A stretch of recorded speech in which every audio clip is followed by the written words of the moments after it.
Treksploration. Hello and welcome back to Treksploration. I'm Albie. And I'm Chris. And today we're talking about Discovery Season 5, Episode 2, Under the Twin Moons. We're talking disco, Chris. How do you feel? How do you feel about disco? Twin moons, 2 moons. Should have had werewolves in the episode, right? I was looking for werewolves the whole time. No werewolves. If 1 moon is good, 2 moons have to be better. You would think.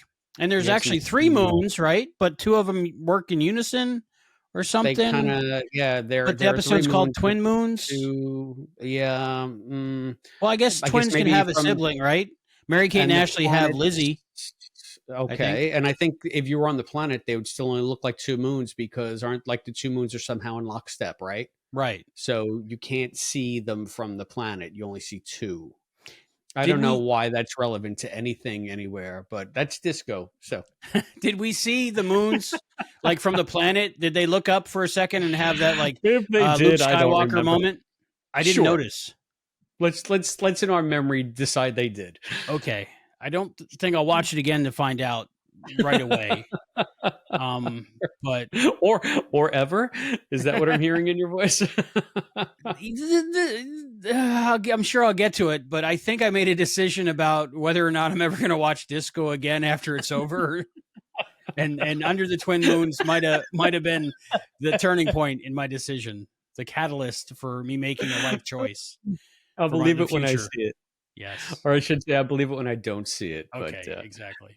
Right. All right, so this episode, what's this episode about? Am I reading the synopsis already, or are we going to just you know what it's about? It's about the first leg of the hunt. Okay, we're kicking off our chase season with a bang here. With a bang. That's what this episode is about. Right. And it's about a lot of hallway moments. Let me read you the episode synopsis, and then we'll start talking about stuff. Yeah, I wrote it. It's all the way down on the rundown. All right, let me get there. Under the Twin Moons, Star Trek Discovery, Season 5, Episode 2. Air date April 4th, 2024. Director Doug Aronofsky and writer Alan B. McElroy. I think it would be McElroy. McElroy, I'll take it. On Saru's last mission as Captain Burnham's number 1, the team ventures to seemingly abandoned planet Lyric on the first leg of the hunt for the progenitor technology. But unforeseen dangers await, and Michael and Saru find themselves in a deadly situation. Book discovers that Mull is really Melina, daughter of his mentor, the last Cleveland Booker. Yeah, I think Cleveland Booker the 4th or so. Yeah, I forgot how he pronounced it, but I want to say Mullane, like Trelane. Yeah, so. I'll call her Mull. Okay. Like, let's go to the mall. Today. All right. That's the episode we're going to be talking about in a little bit. Let's do our first impressions, then we'll do our housekeeping. How's that sound, Chris? Okay, sure. Let's just go right off the rundown. Already we're off the rails. Okay. I like it. First impressions of Under the Twin Moons, Chris. Oh, it was an episode of Discovery. I have to say that I wish that we had discussed this one along with Red Directive, because they came out at the same time, and for the life of me, until I rewatched it once and fell asleep in the middle, and then read the recap on StarTrek.com, I had a very hard time differentiating the 2 first episodes. So I think that this one stands out as maybe sort of like moving the plot along kind of stuff with not that much special in it to me. How about you? I understand what you're saying. And I agree. I think in the future, if they ever put 2 episodes out in one night, maybe we talk about them together, or we stop ourselves from watching the second one. Because I remember watching this episode going, oh, I talked about this already in the last one. Oh, I talked about this one in the last one. They do kind of blur. Yeah, I blur them together, and it's funny because I think about it and I say, well, in the moment, people who are watching this in real time are going to say, why didn't they do Under the Twin Moons with the Mm-hmm. first episode? But then I think 10 years from now, when people are going back and rewatching Disco for the first time, they're going to want to see us talk about each episode in order. So I I don't think you're know. right. Do we serve today's master or tomorrow's audience? I'd say tomorrow's, because we want to keep it evergreen. So we should stop ourselves from watching the second episode until we've talked about the first. Yeah, but I think there's an argument to be made for both, because I can't imagine how we would have spoken about the last two episodes of season 2 of Quantum Leap as separate episodes, This is true. because they went together so well. So I feel like this might have been a case like that. And I think that if we have a finale that has like two episodes paired, even if they're not, quote, a two-parter, Mhm. maybe we owe it to ourselves and to the current audience. I don't know. So I think we've Housekeeping. landed on play It's it by always a work ear, in progress. Yeah, right? exactly. Yep. That's about, yeah, Okay, it's I about like good. that. I That's like how I it. live my life. I'm Play it by reactionary, I guess, but in a calm way. All right. I would agree with what you're saying. That my first impressions of Under the Twin Moons is, I think, to misquote Willow from Buffy the Vampire Slayer, I think this episode's mostly filler. Mm, It's hard to to me it's like a meeting that should have been an email. yeah, I think there's a reason for that, Okay. and I think that when we get into the deeper discussion, I think we can point to a lot of why that is, and it has to do with some of the fundamental issues that I see with Disco, Hmm. that just seem to have been there since it's reinvented itself again and again and again and again. So, Mm-hmm. but hey, before we dive in, why don't we tell people where they can find us so that they can tell us what their impressions of Under the Twin Moons are? You want to tell them? You want me to tell them? That's a great idea. You can do it. You're so good at it. All right. Well, I mean, you can subscribe, you can like, you can share, you can just get us on Patreon at patreon.com/Treksploration. That's where we have our main community, our main discussion, our main posts. You can join as a free member. You can get access to some content as a free member. We also have different tiers that will give you different levels of bonus content, including episodes like this, like Under the Twin Moons. And next is going to be Janal. So if you're here, you're watching it, because you're a member, and thank you for your support. You can also find us on Instagram at instagram.com/Treksploration pod, and you can find us on Twitter at Treksploration. That's X now, right? I think And so. as always, YouTube, where you might be watching this as well, and that's youtube.com/Treksploration, or is it /@Treksploration? I don't even know how YouTube does it. You're the YouTube guy. You I got to think tell me if I'm but getting that just right. follow links. You're already in places that have links to other things. Yeah. In the day, they called them hyperlinks, I think. Now they're Yeah. just So, links. I mean, and we need to shout out our Treksplorers. We didn't get any new patrons Absolutely. this time around, but as always, we want to thank our members. That includes our $5 member, Cadet Scott Seligman. Sorry, Scott Seligman. I knew I was going to screw that up, Scott. So you're welcome. We were all waiting for it. Mhm. We have 3 lieutenant commanders at the 1701 level. That's not $1,701. That's $70.01. That's Lieutenant Commander Cosplay Dad, Lieutenant Commander One of All, and Lieutenant Commander Fantasy Fan. And we also need to thank our captain, our $47 member, Charles from Texas. Thank you, Charles from Texas. Thank you, Fantasy Fan, One of All, Cosplay Dad, and Scott Seligman for being there in our corner of Treksploration. This is, from great things, small beginnings to great things. And we already have a terrific crew building. We also have 9 free patrons. Thank you so much for going and checking us out and subscribing. Remember, everybody who's a paid member, send us your photos for the credits if you haven't already. Albie's telling me that he's going to put everybody's photo in the credits. Yep. When we end. So we have a new one. We have one from Captain Charles from Texas, so that should be airing from now forward. Cool. I'm excited. Already.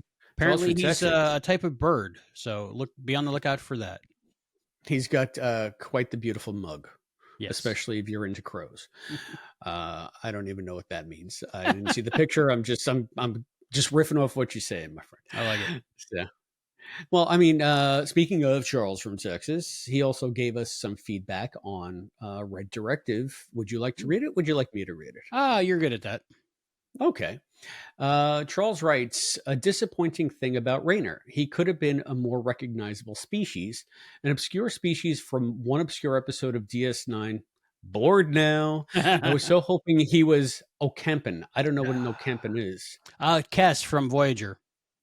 Oh, okay. Okampen. That would have been That's so why I much don't know better. what it is. So that makes so much sense that I don't know.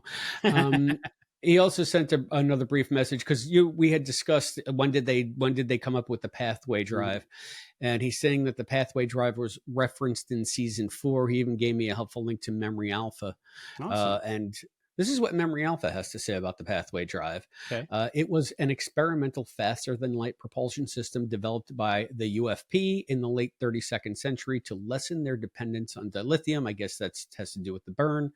In 3190, the prototype pathway drive was to be installed in the USS Voyager for testing. I guess that would be Voyager J, right? And the newly inaugurated Federation president, Lyra Riliak, she's the sort of Cardassian one, was evaluating candidates for the captaincy. So I probably cut and paste a little too much there, but we know that was a faster than light drive with no basis in any kind of scientific theory. It's just FTL. Well, when you get that far in the future, then the technology's magic. So that's from the Discovery episode Kobayashi Maru. Yeah, that's what it says here. All right. So I think Charles from Texas might be our resident Discovery expert. He might be. We're going to call you our disco head. Head. Yeah, you're the disco ball. He also wrote something nice, and I wanted to share this. We don't want to blow all the feedback in one show, but Charles also wrote, I really like how you guys approach entertainment in a way that's totally respectful and honest when there are flaws to discuss. So many others out there lean way too far into dislike for its own sake. Never with you guys. So thank you for noticing that, Charles. We do try to approach things at least from a basis of having a broader discussion. Anyway, I do. I don't know about you, Albie. You might just be a big giant jerk. I'm trying to approach Discovery like that. It's strange for me because I always like the things. I always like everything. I'm like a dog that gets hit with a newspaper. I say thank you, but sometimes eventually, I run out of patience with things. But I there were some things that I enjoyed in this episode. Let's talk about those things and maybe the episode in general and the things that might have bumped us. Did you want to start, Chris? Yeah. Well, we did have one more bit of feedback from Fantasy did we? Fan. Sorry about that. It was a teeny little thing. Fantasy Fan was just thanking us for doing the newest season first. I know that we had a poll asking if we wanted to start from the beginning, season 1, episode 1, or start from season 5, episode 1. And I pulled rank and said, I don't care what the poll says and who wants what. We got to do the most current season. So Fantasy Fan is a fan of that executive decision. So. Awesome. Lieutenant Commander Fantasy Fan. Yes. Sorry. I am remiss. Yeah. Being their commander and being their friend are two different things, Chris. Yes, that's true. That's true. And again, wrong episode. Damn it. That's going to plague us for a while, I think. Yeah, okay. It is. Until we get caught up. We should be caught up this week, I'm hoping. Yeah. This week it should be all right. And then we won't be crossing the timeline, crossing the streams. Yes. So now we talk about the episode? Yeah, why don't we do that? All right. You want to go first? I want to know what you want. I want to talk about during the episode. I want you to hopefully convince me that this is a good episode. Oh, I can't do that. Nobody can do that. Okay. I mean, are you kidding? This we had alluded to it up top. I think that this episode suffers from something that Discovery has almost always suffered from. It is just so melodramatic, and it always starts with like these huge soliloquies. And in this case, they're just talking about like the meaning of life. And it tries so hard to be poignant and resonant and with these grandiose speeches. And I just feel like, I don't know that it's not earned, but it never resonates with me in a meaningful way. It's just like, okay, we got to get through the narration so that we can get to whatever the story's about this week. And I understand what they're trying to do. I understand that they're trying to make it a little bit more cerebral, a little bit more Trekky, so to speak, like what is Star Trek. But a lot of times for me, it just comes off as flat, and I don't want to say pedantic. It's not really pedantic, but there's another word I'm looking for. Why don't you go, and then I'll remember the word. All right. And then I'll interrupt you. I think I wrote down grandiose for grandiose's sake. Didactic. It's didactic. Didactic. Okay. I'll put the definition of that up in post, and I'll learn Okay. what that means. I always learn a new word with you, which is one thing I love about our friendship. So, I wrote down. So you were on for grandiose. grandiose sake, huh?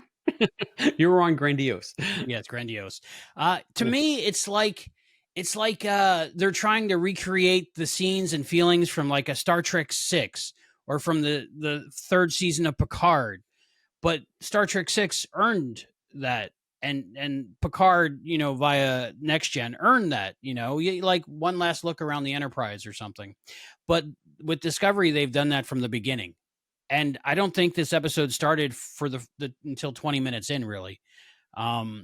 That's when stuff started to happen. Before that, it was all just saying goodbye and saying, like, I don't know. It was just like filler. And we're under the Twin Moons. And about 20 minutes in, they get down to the planet.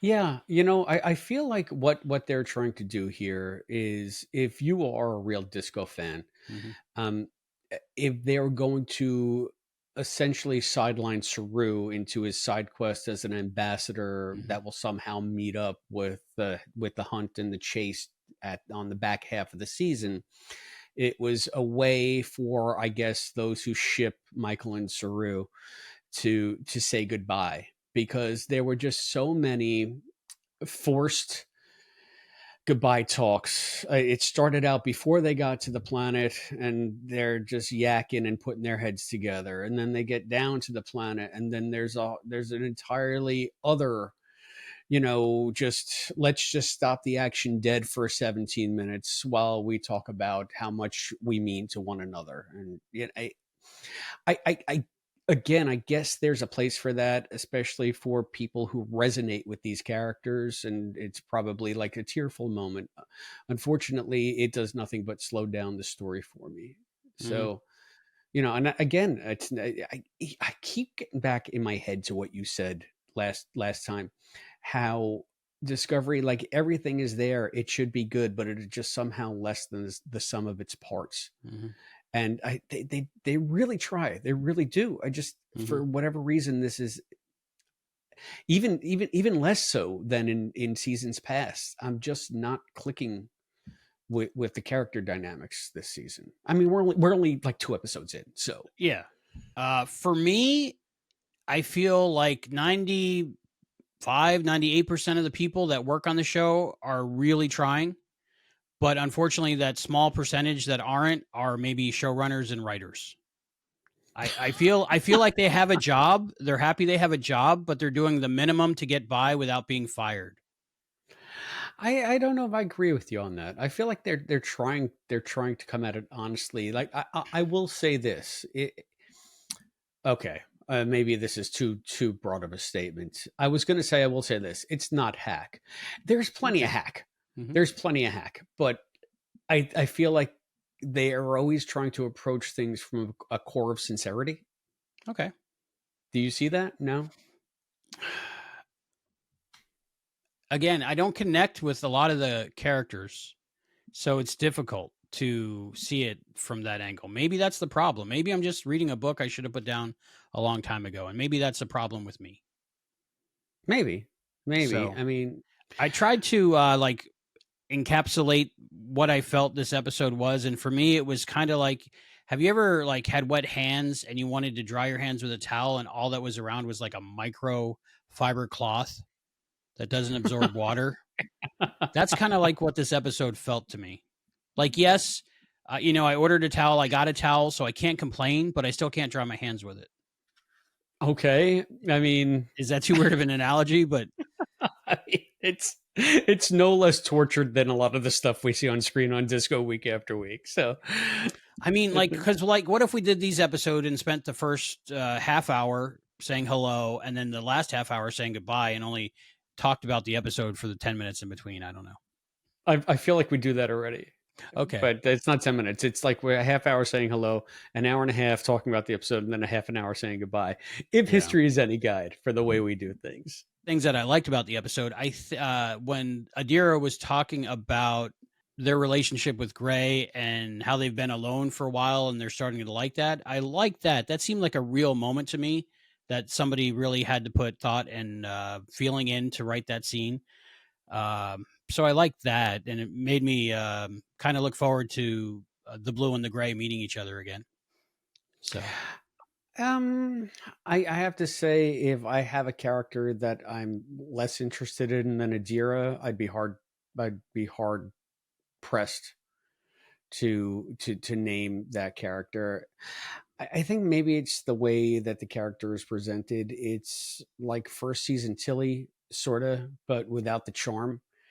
So I'm not sure where they are taking this character. I feel like there's no real purpose for Adira to be on the ship because uh, I maybe it's just me. I just don't see the journey with the character, or whatever journey they are giving the character is not interesting to me. It's not interesting to me to see someone who has to build confidence over the course of, like, now it's season 3 and they're still in the same place I feel like that they were in season 1. At least when you had Gray's ghost hanging around, there was a little bit more purpose and a little bit more, oh, dynamic stuff for the character to do. Now they're just stuck in engineering, being somewhat incompetent with moments of inspiration, but very awkward. And I suppose that speaks to some people. I find it not very compelling. mm. I'm trying to be kind here. I mean, if you want me to, again, I approach from kindness, but I just find it boring, quite frankly. it, there's a lot of boring there. I don't think I never connected with Gray. He never like felt right for me for Adira, but I like Adira because they're almost like my Wesley. Like if I was on the crew of Discovery, I would kind of just be there and I'm like, okay, I'm here, and then every once in a while I have fun. But like other than that, I'd just be really bored and probably in my bunk in virtual reality or something. Um, but I that being said, in the episode, when they're trying to figure out, how to send the electromagnetic pulse with Tilly, I enjoyed that part. I enjoyed the figuring it out. They had to do something; it wasn't just automatically done. I look at that scene. Do you want to dive into that scene a little Sure, bit? sure. I mean, I kind of look at that scene as a missed opportunity. Mm-hmm. And this is what I mean by that. I liked that scene because Rayner comes in and he basically whips them into shape. He kind of whips them into thinking along different terms, right? Along different lines. And with that, they solved the problem. Yay, teamwork. But then I was reflecting upon it. And when I saw it again, I was thinking this would have been an amazing opportunity to build both the Adira character and the Tilly character, because we've seen Tilly be really competent. We've seen Tilly rally cadets in the last season and give them a sense of purpose, give them a sense of confidence and belonging, and the fact that they have a place in the fleet. Um, we could have seen that here played out again somehow and built up both Tilly and Adira's characters. But in swoops Rayner to tell them what to do and to goad them into making the choices that he already has decided, like he already knows. And I feel like, okay, that's necessary because we need to get to know Rayner, but did we need to build up that character by sort of tearing down two existing characters? Mm. I feel like that was kind of misguided. Again, a lot of times when they're teching the tech in Trek, it's nonsense anyway. Mm. It's just a means to an end to advance the story or to get them out of the story or whatever. But there's always that sense of problem solving and collaboration. And I feel like that was sidelined here a little bit. There was some of that, but it was at the behest of someone that was seemingly not on their side. Mm-hmm. And I wasn't quite sure the whole time if Rayner actually knew the answer and was just trying to get it out of them and teach them, make you get a teaching moment, even though, Saru and Burnham are under fire on the planet below, which again, what's Rayner's motivations now that he's first officer? If Burnham was to step aside, then he would be captain again, maybe.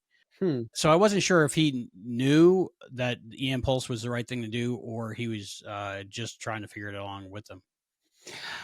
If I had to guess, I would say that he's a captain. So he's maybe, he dabbles in everything, but he's jack of all trades, master of none. And you sort of have to be his captain. You have to know the workings of just about every part of the ship, but you can't be an expert in everything. So this to me points to his ability as a captain to drive his people to get the solutions that he needs.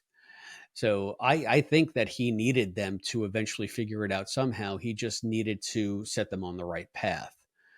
But at the same time, it's kind of undercutting something that could have been a team moment for them and a character building moment for them.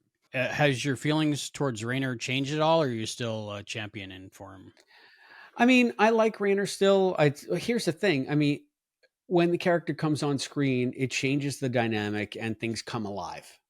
So I'm still on Team Rayner in the sense that whenever he's on screen, it's like a breath of fresh air. The episode seems to pick up and it seems to become just that much more interesting. And maybe it's just the personality. Maybe it's the fact that he is grating a little bit and we're not just having these long, meaningful conversations about how we all love each other and how we're family and how we're, what, how about you? I mean, because I think you hated him last week. So did he I still don't like him, but what you just said made me think of something. What if he's watched the first 4 seasons of this show and he's just done with everybody? And he's like, 20 words. Yeah, you got 20 words. I think Again, that's the you're next skipping episode. the episodes. Yeah, that's the next episode. But I think he's over the heartfelt talks, maybe. So where I'm seeing coldness and indifference and harshness, he's just tired of the, Yeah. Well, I mean, he's got a right to be, and he's only known these people for 5 minutes, tangentially, and he's all right. Enough talking. Could you imagine like coming from a different ship and just everybody having heart to hearts every 5 minutes about almost nothing? Oh yeah, no, I couldn't. I couldn't. Even with context, I can't. So it's just imagine without context. So maybe I'm understanding Rayner more. My theory still stands in this episode that maybe Tilly's the only real person on Disco. I don't know.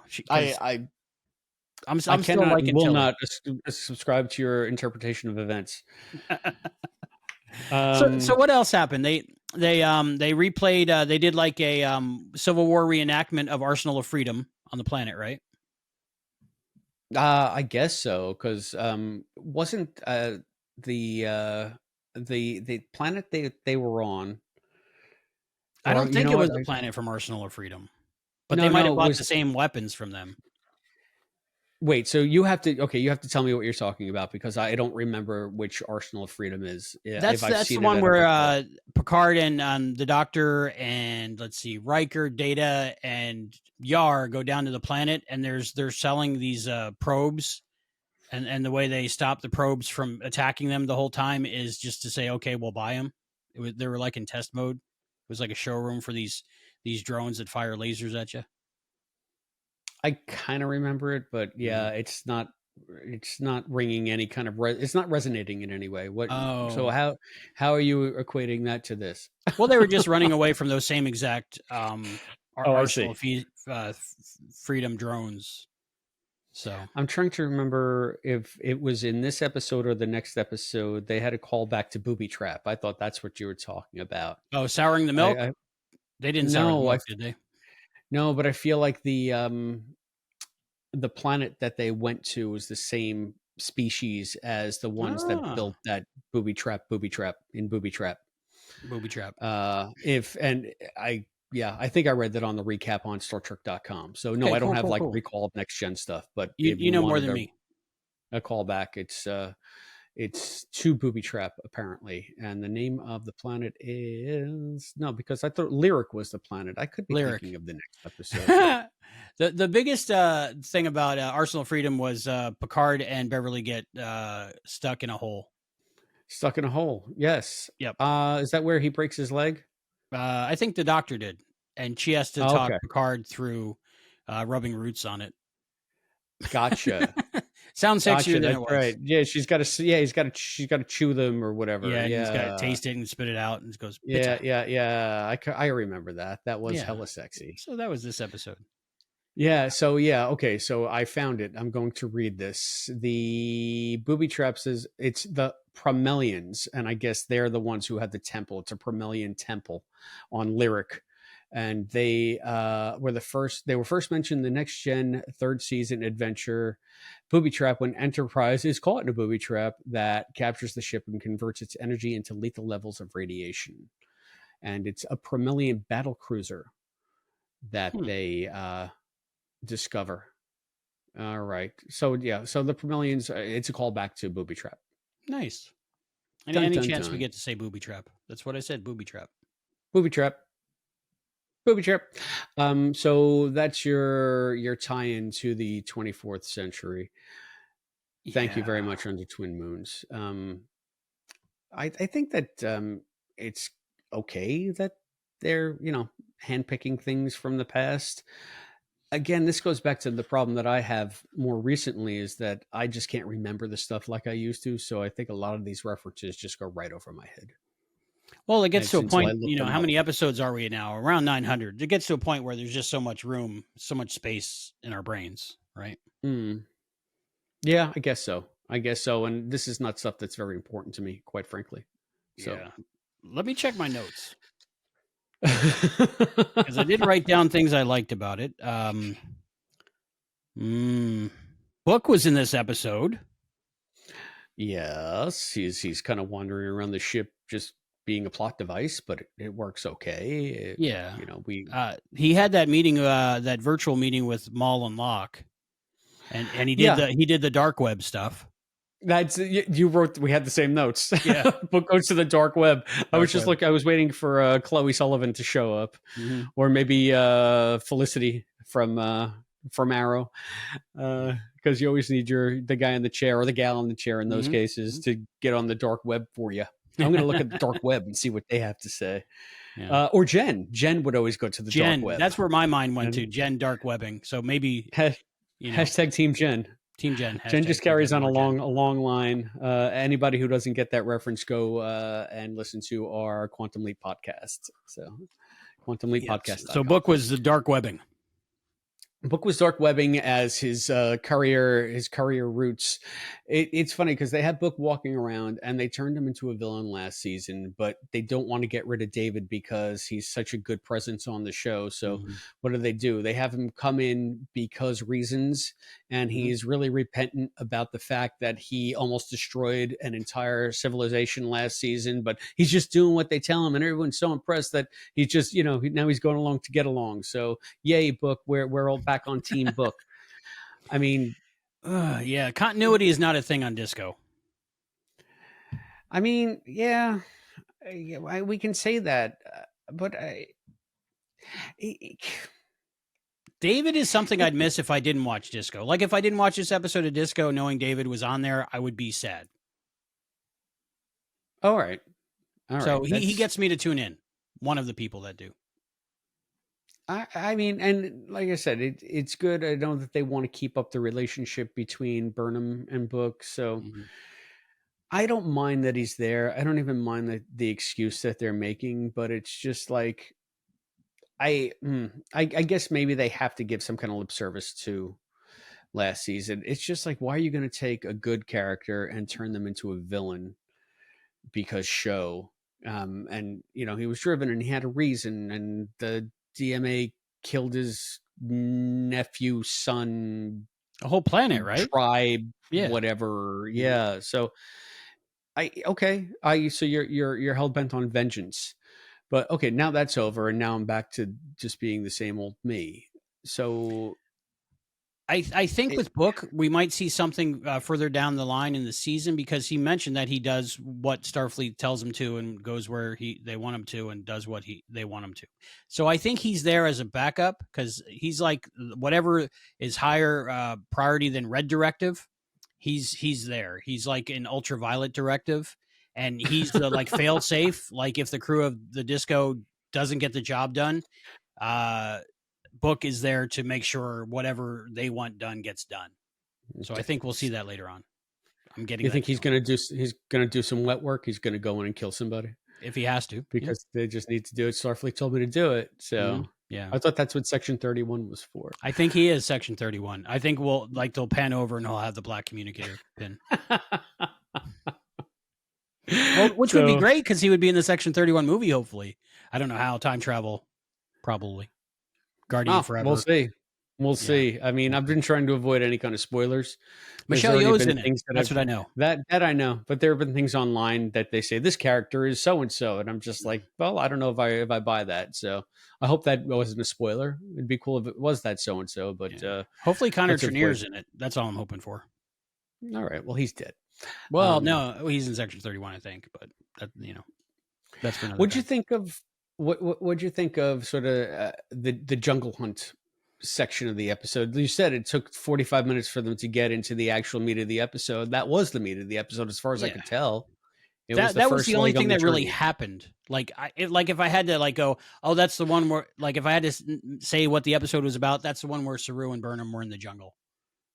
Mm-hmm. So I think it was good. There was too much talking going on, like heart to heart, while they were getting shot at and running. One thing that bumped me weird was when I saw Saru's stunt double. I was like, it looks like a stunt double, but how would they get a stunt double for Doug Jones? Because he's like 7 feet tall and 90 pounds, and but like they looked a little different. I don't know the way they're moving or whatever, but then I found out on the Ready Room that it actually was a stunt double. So they found one. They found one, but it wasn't a close enough match. But I mean, how can you find a stunt person with the same dimensions as Doug Jones?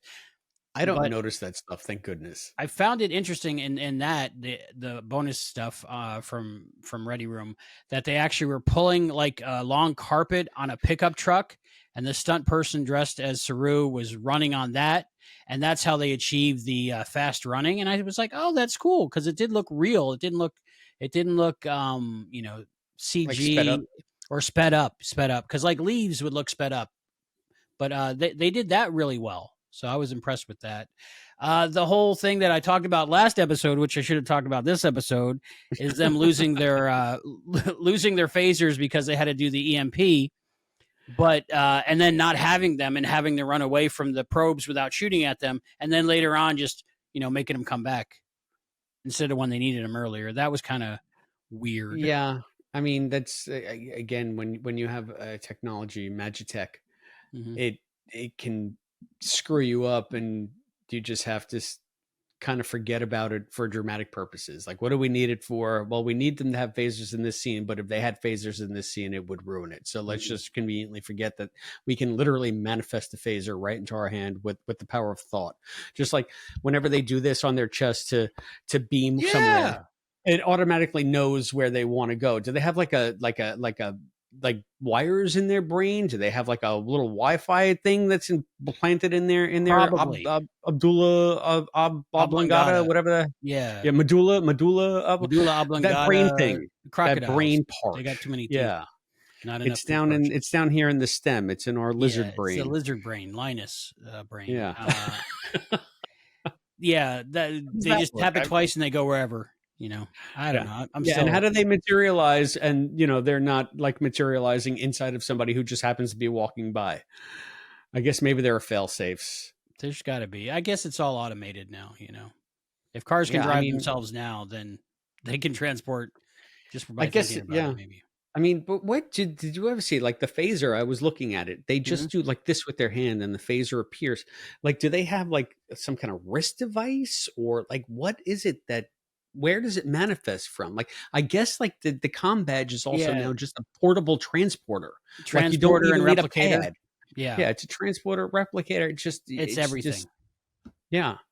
And does that work because every room is a holodeck now? So it I think the incorporates whole transporter universe is a technology holodeck. now. The whole universe Anyway, is a holodeck now. it's so confusing. It It's is. just so confusing when you try to get into the technobabble. I did That's like why that they. no technobabble. I did like that they brought up Jolan True.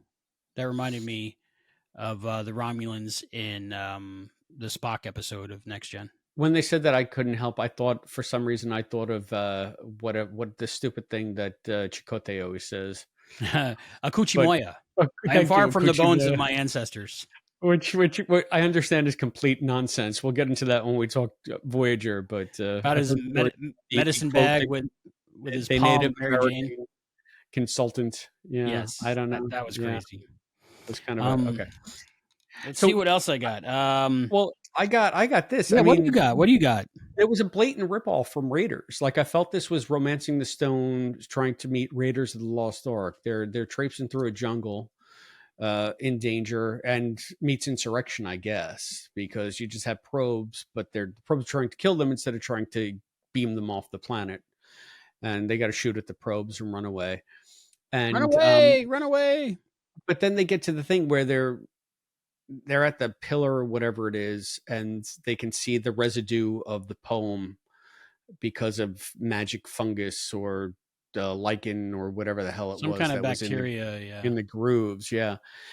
And then they brainstorm that these Romulan poems always had 5 stanzas instead of 4.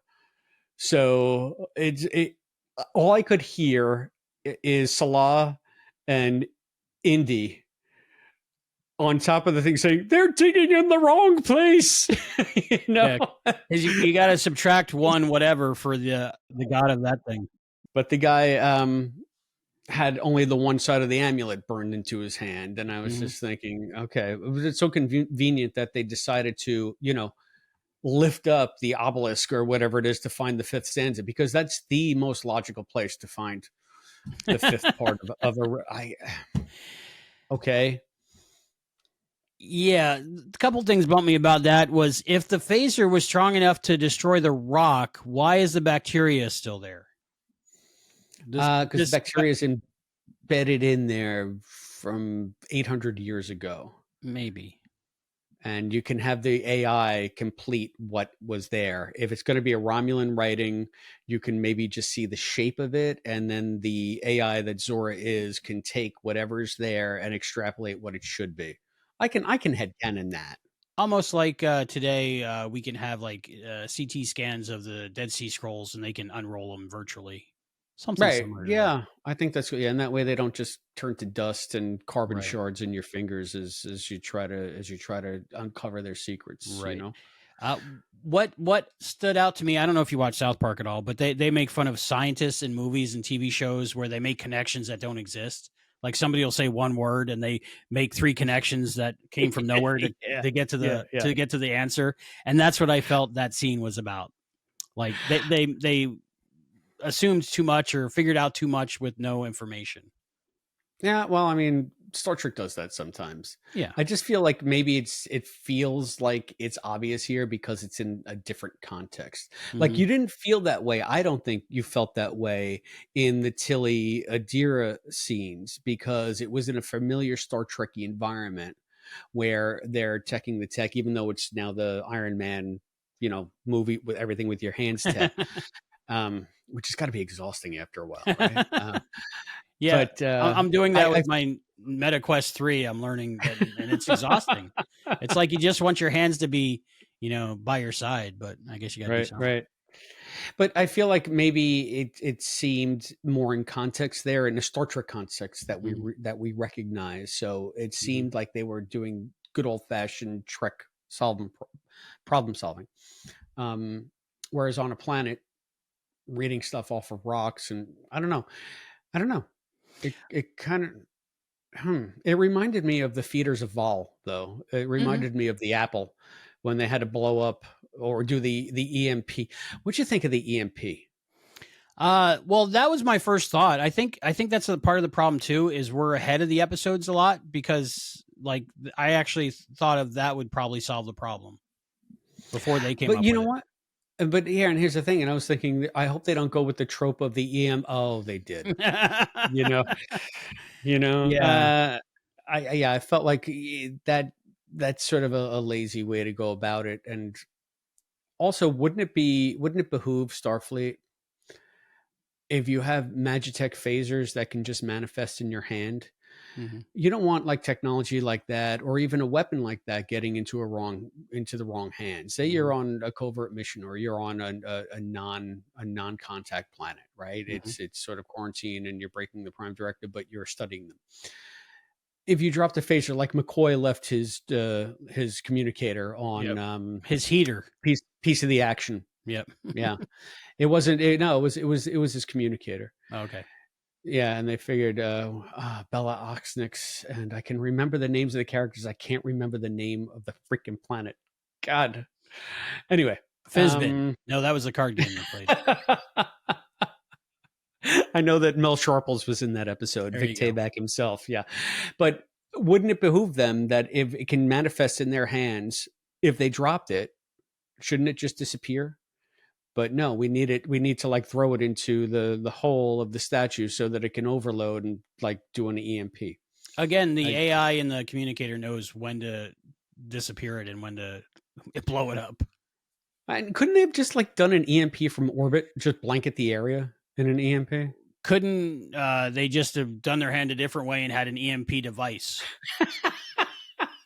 Now you're getting ridiculous.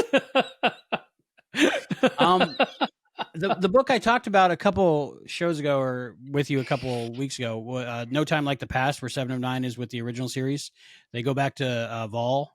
And they do? Yeah, and there's a mystery where there's invisible texts on rocks, carved in the rocks, but you can only see it if you're time shifted a little bit. So this reminded me of that, but I think the book was done better than this one. All right. I mean, I have to say that I'm not comparing this favorably to the Apple. I think the Apple is maybe the most boring, worst Star Trek TOS episode there is. The Apple? The Apple, no, I have to say the Empath is probably the most boring, worst Star Trek. That and the Apple got a playset, at least, right? Did it? Yeah, it had a feeder. Oh wow, yeah. What's that worth? Holy shit! There's the playset. So I mean, and again, it's because these episodes meld because we've watched them all. But what did you think of the reveal that the poem is actually a map leading them to different destinations? Like that was, I thought that at first that was sort of a neat idea, but it sure is convenient. Like you have to decipher this poem, and is that going to get tedious as we go on? You know? Yes, I think it already is. And they just discovered that they're doing it this episode. So it's like National Treasure, but it didn't click for me. Like it was nice. Maybe going back and rewatching it after I see the whole season, I'll appreciate it more. But I felt like I was ahead of them the whole episode, but not in a good way. I don't know if because like they said this season, or maybe I watched too much behind the scenes, that it was going to be a chase thing or something. I don't know, but and then once they printed out the puzzle board where they got to put all the pieces in, I'm like, oh my goodness, we're going to have to go through all those separate things, you know. So maybe Indiana Jones, but like young Indiana Jones, the adventures of young Indiana Jones, and not the movies. I don't know. And not the cool one where he goes to Tin Pan Alley and meets Gershwin. Exactly. I think that it's sort of like they want to do like a Goonies homage or something like that, you know. And it's funny when you talk about, and I don't know if you recall this when we spoke to Shakira, going back to QLP, but Shakira was talking to us about her episode where they're doing the treasure hunt as well. And there's a scene in like the second act where everybody knows what's going to happen. And she said, I know that scene, it's where she leaves the bag on the bar and then it's gone and the bartender has disappeared, blah, blah, blah. And she even said, I know that the audience knew that that was coming. Sometimes you need to put things in there that they're naturally going to lead to for story conventions. But she said, you can only do it once. Mm-hmm. You can't have them predicting the entire episode. And it feels to me like for you, they didn't follow that. Right. I feel like that's going to be the whole season. So I'm like dreading that. So instead of like with the first episode, I was excited for the mystery, but now if the mystery is going to be like this, I'm kind of like dreading it. So I actually did think about that conversation we had with Shakina when that was happening. Did I call her Shakira? I think I called her Shakira. That's fine. A lot of people do. She doesn't mind getting mixed up with her. Both awesome. Those hips don't lie. Exactly. If I didn't call her Shakira, I'm sorry, Shakina. If I did call you Shakira, I'm sorry, Shakina.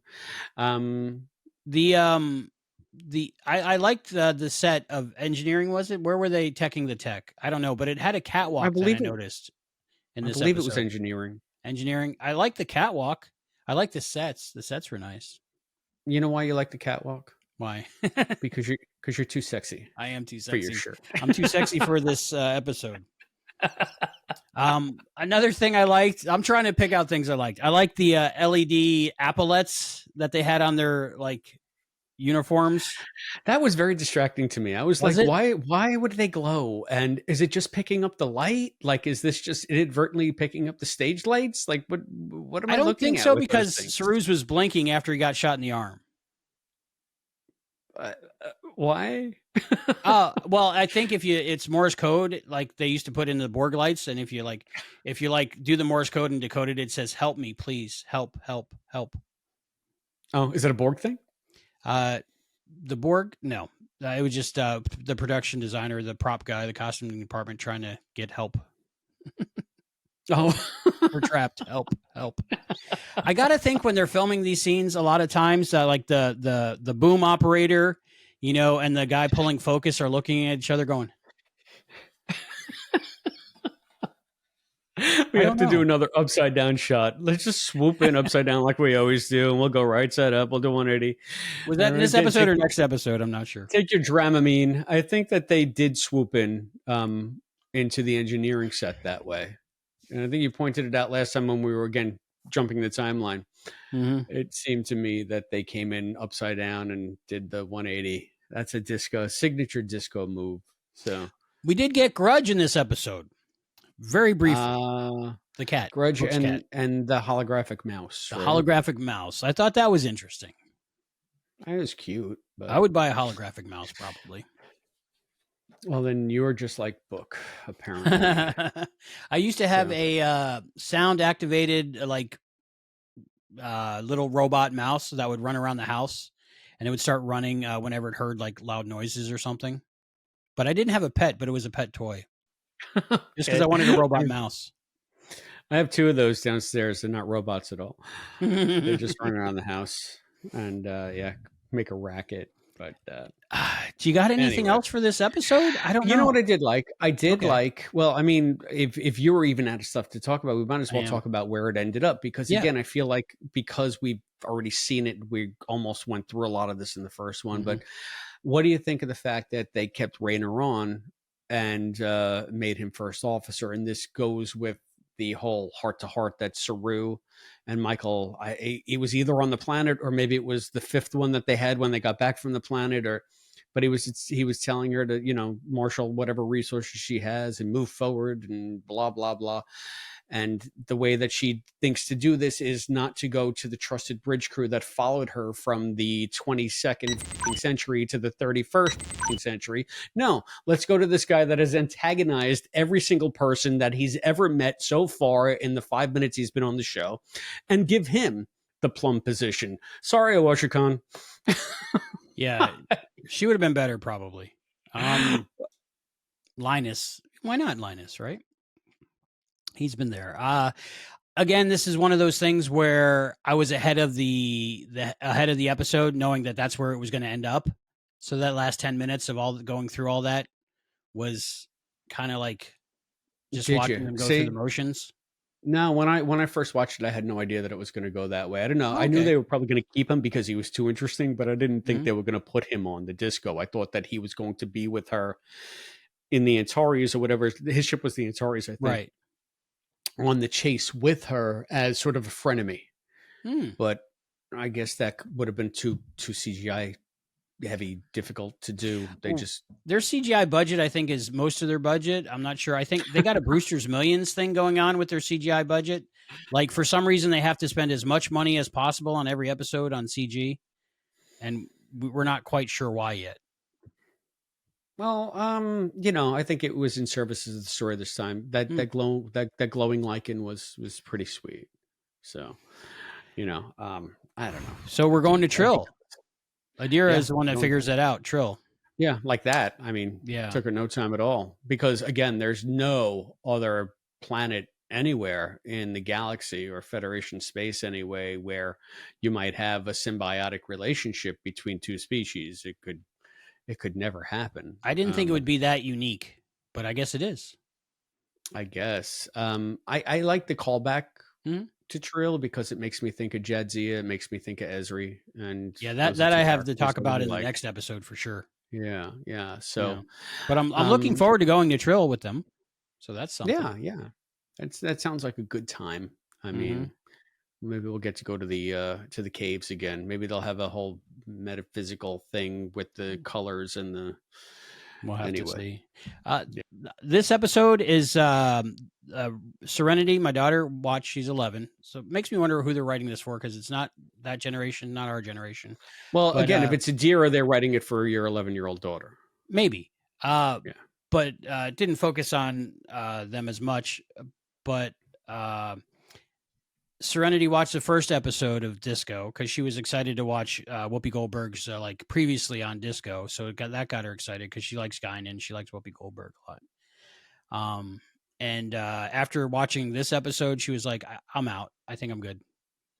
Wow. She doesn't want to watch the rest of the season, but she gave it a try. So All right.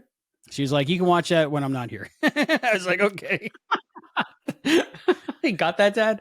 Yeah. So, but she tried. But it just makes me wonder. I don't know. But maybe it's not just us. But I'm trying to connect to it. I don't think I'll watch this episode again unless something changes my mind in the future. But not even the fact that we have the Malene reveal.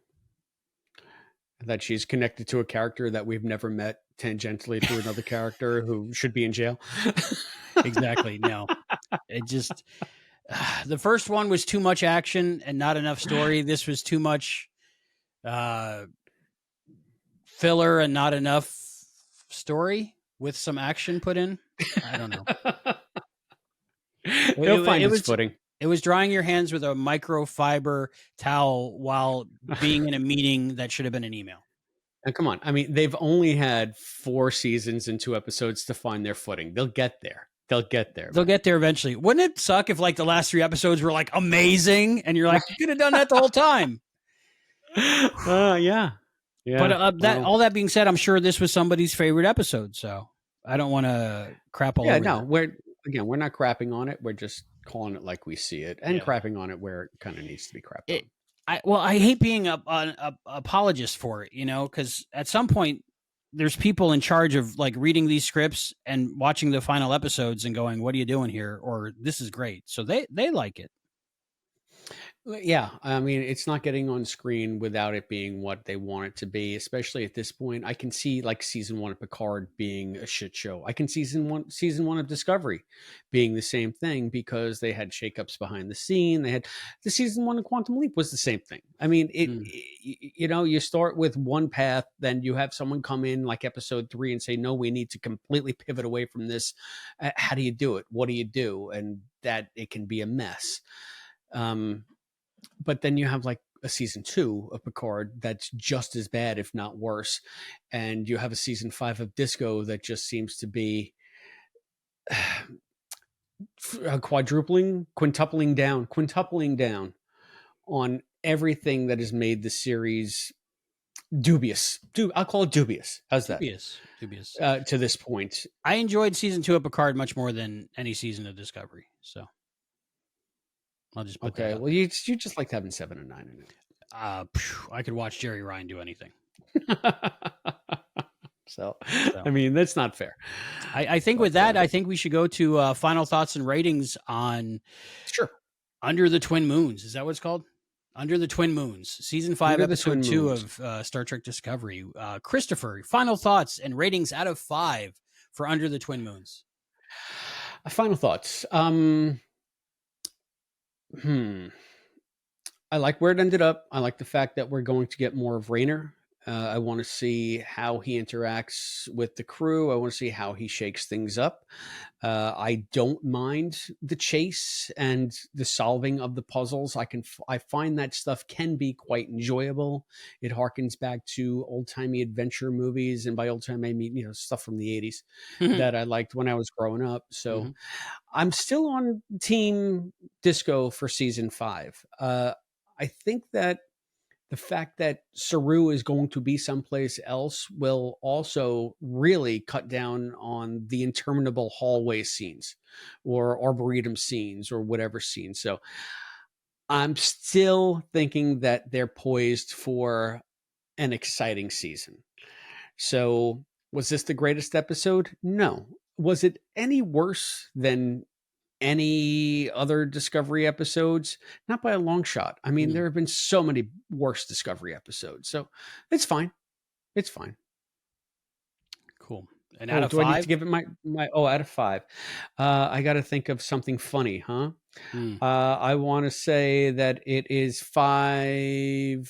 5? Let's see, out of 5. No, I always do. I always screw this up. What episode were you watching? I gave the last episode 3. I'll give this one 2.5. So Okay. I'll give this one 2.5 holographic mice out of 5. Ah, you got mine. You stole mine.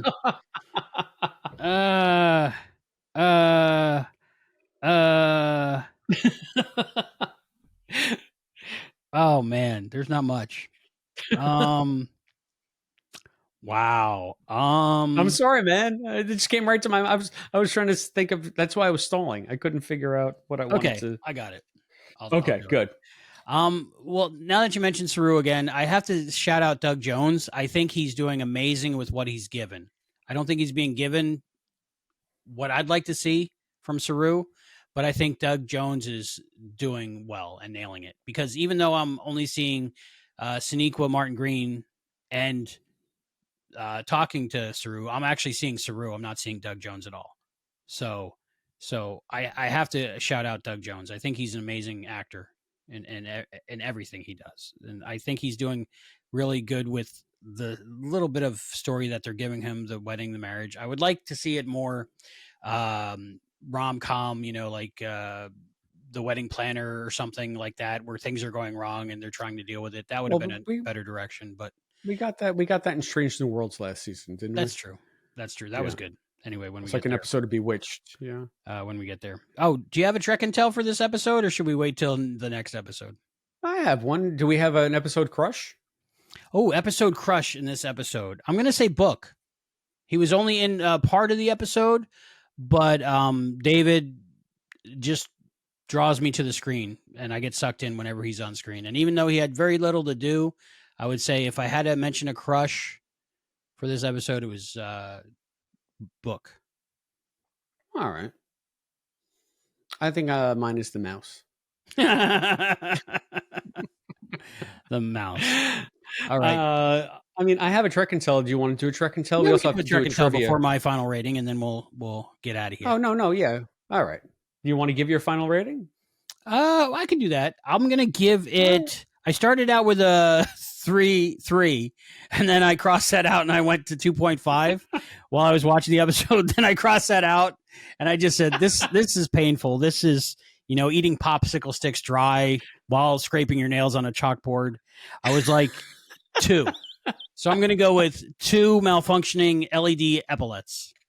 Oh, okay. There we go. And let's save the Trek and Tell. I feel like I want to put you out of your misery. All right, here. thank Do you want me to? It's painful just to think about this episode. I think I should do them for some kind of trauma. I don't know. I'm not sure. We'll see how long this memory of this episode lasts. But I think you have a case. Just contact enough fans down below on the YouTube feed or on the Patreon feed, and maybe you get a class action suit going. Maybe class action suit against Disco for No, just wasting against this how many hours of episode. my life. But I'm like you. I want to see where the adventure goes, where the mystery goes. I'm hoping it's less clunky and it makes more sense in the future. I guess we're going to Beta Z at some point, so maybe there'll be a Beta Z wedding with a naked Saru. We'll see. They keep saying Beta Z. So yeah, so be cool if Deanna's there somehow. Cool. Symbiote Deanna. We'll see. All right. The next one we're going to Trill. So what are we doing after that? What are we doing? Are we doing the Trek and trivia? Tell? I think. No, the trivia. Trivia. Okay, who's asking who? I'm supposed to ask you this time. You asked me last time. I do have lights this time, so I can read the card.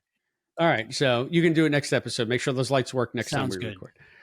All right, so we're going to start with original series. Ooh. What is Landru in the original series episode, The Return of the Archons? A computer.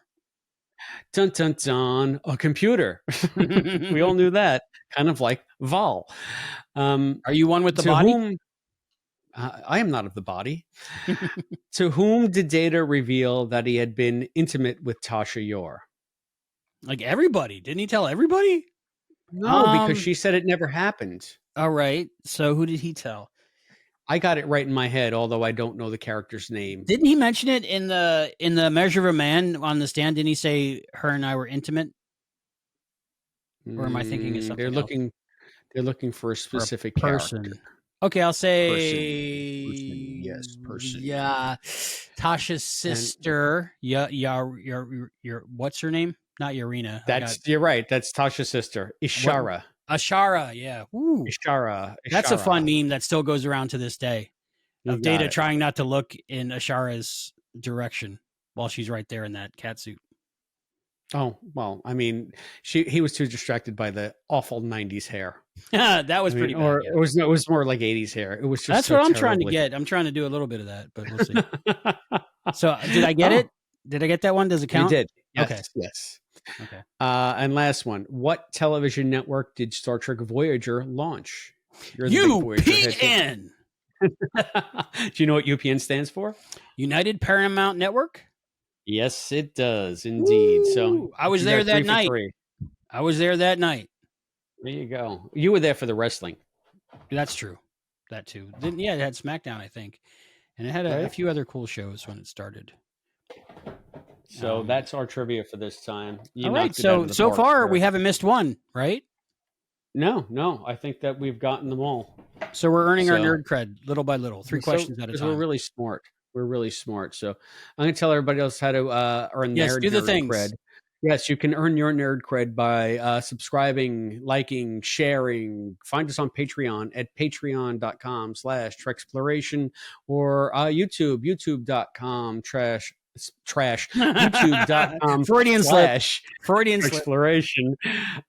You can also find us on Insta at Treksploration Pod and on X at Treksploration. And you can always email us at treksplorationpod@gmail.com.